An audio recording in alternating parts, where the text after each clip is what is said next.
Janome. Hello everyone and welcome to Live with Janome. I'm Miriam Coffey. I'm an education specialist here at Janome America, and I'd like to welcome you all to my studio. Today I'm really excited to talk to you guys about variable zigzag. Now, what exactly is variable zigzag? Variable zigzag is a Janome exclusive feature that allows you to change the width of your zigzag as you're sewing with the use of your knee lift. Now, this technique can be done with either free motion quilting or with the use of your feed dogs. There are a variety of different feet that you can use with this. Primarily, if you're doing free motion quilting, you'll need either your PDH foot, which is this hopping foot, and it can be done with the open toe or the closed toe. It doesn't matter, it's dealer's choice. Next in free motion quilting is the QV foot, which is this clear foot that is also known as the echo foot, that is fantastic for thread painting or confetti quilting or anything that you need to smooth out your fabric and get just a nice even glide over uneven surfaces. And then lastly, if you're doing quilting with the use of your feed dogs, you'll need either your F foot or the F2 foot.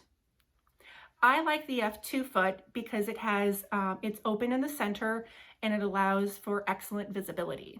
And there's nothing in the way visually to get in the way of you seeing what's happening with your project. So let's go a little bit more in depth with what exactly variable zigzag is and how we do it. Now, I will show it to you, so don't worry if the explanations may be a little bit confusing. We'll see it in action and it'll make more sense. But basically what it is, like I had mentioned before, you use your knee lift, and when you put pressure on your knee lift, the width of your zigzag changes. Now you do this as you're sewing, so it is kind of a little bit like patting your head and rubbing your stomach at the same time. It is a little, it can be a little hard the first time you try it, and just getting used to a new technique, but once you do, it's a lot of fun. So the way you do it is as you're sewing, you're going to put pressure on your knee lift and the width of your zigzag will change. Now you can max out how wide you want your zigzag to be. For an example, this is a 9mm machine, so I could keep it at 9mm, or I could shrink it down to maybe 5mm if that's the maximum width of the zigzag that I want for the particular project that I'm working on. And you can also change the length in between your stitch length, so the density of your stitching as well, so you can make it more like a satin stitch or more space in between each stitch. And I will show you some examples of all of these so you can see the different looks you can get with this technique, because you can do a lot of really cool stuff with this. A lot of art quilters really like this because it adds a lot of great texture and dimension to thread painting or art quilts. So if you are an art quilter or a thread painter, you're gonna love this technique because it really gets a lot of thread on to your fabric very fast. And it's a great way of adding that dimension to your project. So without further ado, let's go ahead and switch angles, and I'm going to show you some examples of variable zigzag. All right, now that we are zoomed in here, let's go ahead and take a closer look at a few examples of the cool things you can do with variable zigzag. First off, this is a project that I did for a video a couple years ago. It's called My Heartbeats for Janome, and all of this black is variable zigzag. And you can tell they're sort of spaced apart. And anytime it was straight, I didn't put any pressure on the knee lift, and then I put a little bit of pressure, no pressure, a little bit of pressure, no pressure, and continuing on to get that sort of heartbeat effect. And then that's what it looks like when it's sort of spaced out. This is what it looks like when it is more of a satin stitch. These are a landscape where I did the variable zigzag all along the landscape to add some dimension and texture to the project. I'm going to give this a closer look so you can see what this looks like up close with all of that texture into the trees and into the sky. Next is a collaboration with my mom. She's a batik artist, and she did this tree, and I did all of the stitching on it. So all of this around the tree, as well as the bark on the inside, is all variable zigzag. The inside of the bark is free motion, and then the outside is done with your feed dogs. And this gives you a really cool texture.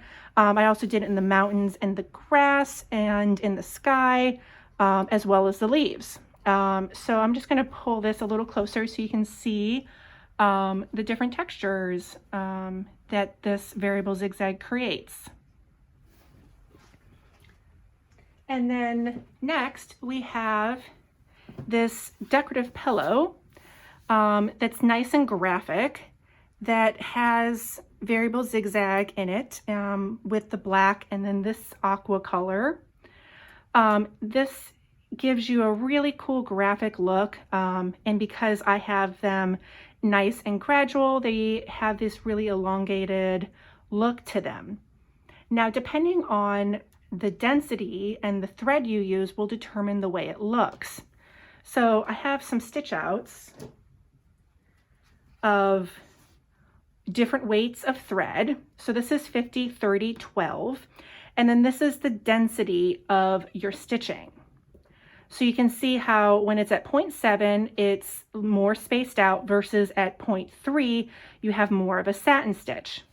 And that's going to give you a different effect with the different weights of thread. So that's always something that you can play with to get a different look. This is a work in progress of another landscape where I added the variable zigzag to make little tree shapes. And then I can continue on with the satin stitch around to add some dimension to it. But this is sort of the trees that you can make as an example of art quilting. And then lastly, this is another example of what you can do with free motion quilting. So this is a little flower that was all done with free motion quilting with the variable zigzag, just changing some thread colors and giving you that really cool art quilting, thread painting effect. Now let's go ahead and switch angles and go to the machine, and I'm going to show you how to set up your machine. All right, now that we're zoomed in here, let's go ahead and take a look at how to set up our machine. First of all, we need to go to our home icon and select sewing applications mode. And now we're going to select our quilting icon and select our variable ZZ, which stands for variable zigzag. And we're going to select that. And then you'll notice there are 6 different options for variable zigzag. You'll also notice there is M's and L's, and that gives you 2 different types of stitches. The M's stand for middle and the L's stand for left. Now with the middle one, that means you're going to, when you make your zigzag, it is going to adjust from the middle out. So there's going to be the growth is going to go on both sides, growing from starting from the middle, going out. And with the variable zigzag L, that means the left is going to stay stationary and the right is going to grow or get wider. And that will be the same for the rest of these. So the M will grow from the middle out, and the L will stay stationary on the left and get wider on the right. Now, these first couple ones you'll notice are in the free motion category because they have our PDH foot in the middle, PDH foot on the left. Then we'll have the QV foot on the middle, QV foot on the left. And now we have our feed dogs. This is the stitches that we'll use for our feed dogs. This has our F foot at the bottom, and then L, which again is the left, for the F foot as well. There also are a few settings here at the bottom that I want to point out. This is your stitch length. So this is where you can increase or decrease the length of your stitches in between. So in between each zigzag, basically if you're wanting it to be more of a zigzag, more of a satin stitch or less of a satin stitch. And then our next is our tension, our pressure foot pressure, and then our max stitch width. Now I'm going to decrease this and go down to like a 6. And I'm going to keep that at the 8.5. And again, this is that first number that I was talking about. That refers to this number up here. So the 7.0 gives me this kind of a look. The 6.0 gives me that look, and then continuing on down to the 3 or 0.3. Now that we've kind of gone over a lot of the settings here, let's go ahead and switch angles again and take a look at the needle. All right, now that we are at the needle, let's go ahead and stitch some free motion zigzag out. So I have, first of all, I have my free motion 1 selected, which is the one that has the middle. So it is going to get wider on either side and grow from the middle out. So I have it set for free motion. I've got my PDH open toe foot on, and I have my knee lift in, and I'm going to put pressure on my knee lift to determine the width of that zigzag as I'm sewing. So let's go ahead and begin. And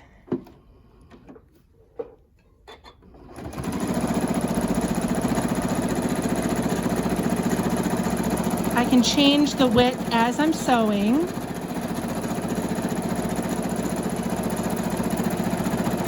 And this is where you can add some really cool texture and dimension into art quilting.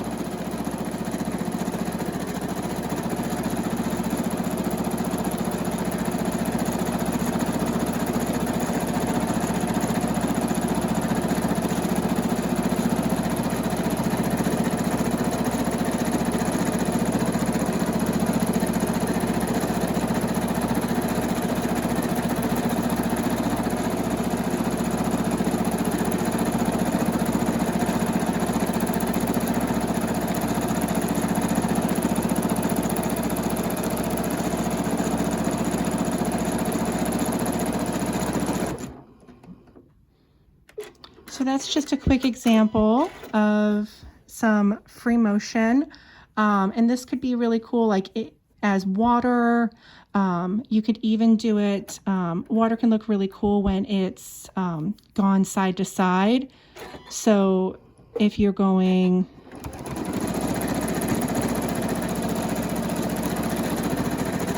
like that,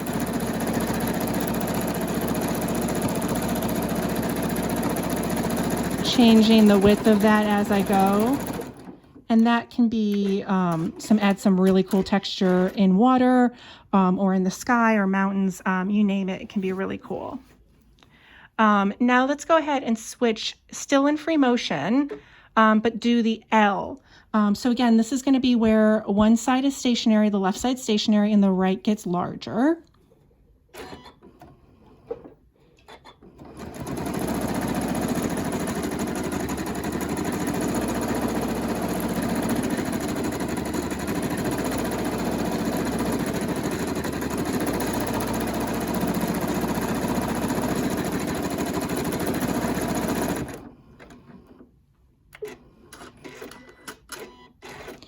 And there you go. We've got your left side stationary and the right side getting wider.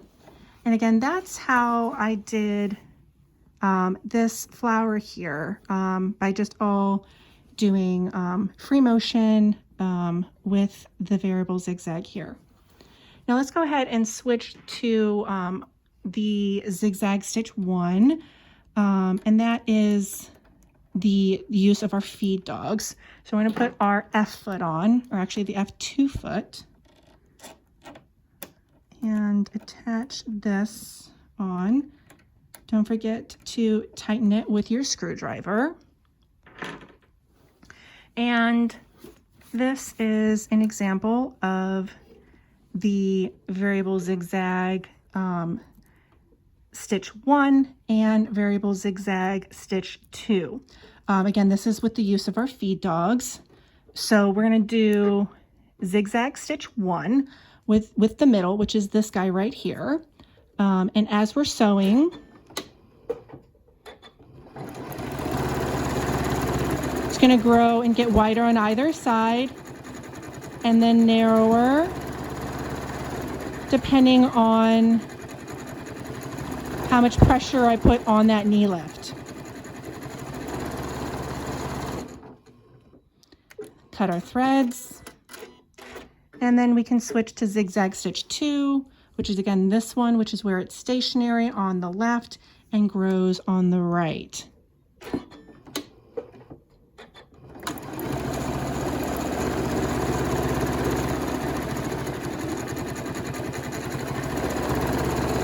And just rotate that and put pressure on that knee lift.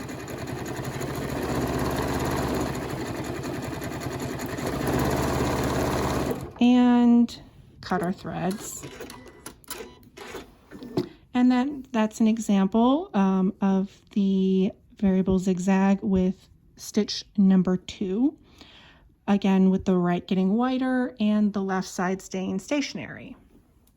Now, if I needed to do it the opposite direction, I could just flip my fabric over and sew the other direction so that it would look like the right was stationary and the left would move, depending on the direction of your project. Now, I hope you guys have enjoyed this video and are excited to use variable zigzag on your next project. Thanks again for watching and have a fantastic day. Happy sewing!